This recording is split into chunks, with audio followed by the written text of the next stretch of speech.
Christmas പുതുവത്സര സീസണിൽ കേരളത്തിൽ റെക്കോർഡ് മദ്യവിൽപ്പന. സീസണിൽ വിറ്റത് 719.96 കോടിയുടെ മദ്യം. കഴിഞ്ഞ വർഷം 695 കോടിയായിരുന്നു. ഇന്നലെ മാത്രം 108 കോടി രൂപയുടെ മദ്യം വിറ്റു. കഴിഞ്ഞ വർഷം ഇതേ ദിവസം വിറ്റത് 98 കോടിയുടെ മദ്യമാണ്. കൊല്ലം ഇരവിപുരം ഔട്ട്ലെറ്റിലാണ് ഏറ്റവും കൂടുതൽ മദ്യം വിറ്റത്.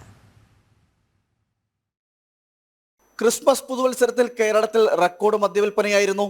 719.96 കോടി രൂപയുടെ മദ്യം വിറ്റു. കഴിഞ്ഞ വർഷം 695 കോടി രൂപയായിരുന്നു ഇതേ സമയം വിറ്റത്. ഇന്നലെ മാത്രം 108 കോടി രൂപയുടെ മദ്യമാണ് സംസ്ഥാനത്ത് വിറ്റത്. കഴിഞ്ഞ വർഷം ഇതേ ദിവസം 98 കോടിയുടെ മദ്യം. കൊല്ലം ഇരവിപുരം ഔട്ട്ലെറ്റിലാണ് ഏറ്റവും കൂടുതൽ മദ്യം വിറ്റത്. ഏറ്റവും കൂടുതൽ മദ്യം വിറ്റ ജില്ല എറണാകുളവും.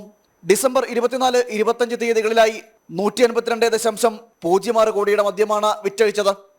കഴിഞ്ഞ വർഷം 122.14 കോടിയുടെ മദ്യവിൽപ്പനയാണ് നടന്നത്.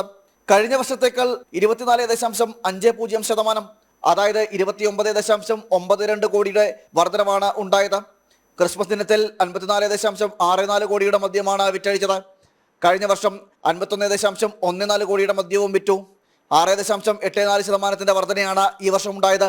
ഡിസംബർ 24-ന് 97.47 കോടിയുടെ മദ്യവും കഴിഞ്ഞ വർഷം 71 കോടിയുടെ മദ്യവുമാണ് വിറ്റഴിച്ചത്. കഴിഞ്ഞ വർഷത്തെ അപേക്ഷിച്ച് വിൽപ്പനയിൽ 37.21% വർധനമാണ് ഉണ്ടായിരിക്കുന്നത്. ജനം, തിരുവനന്തപുരം.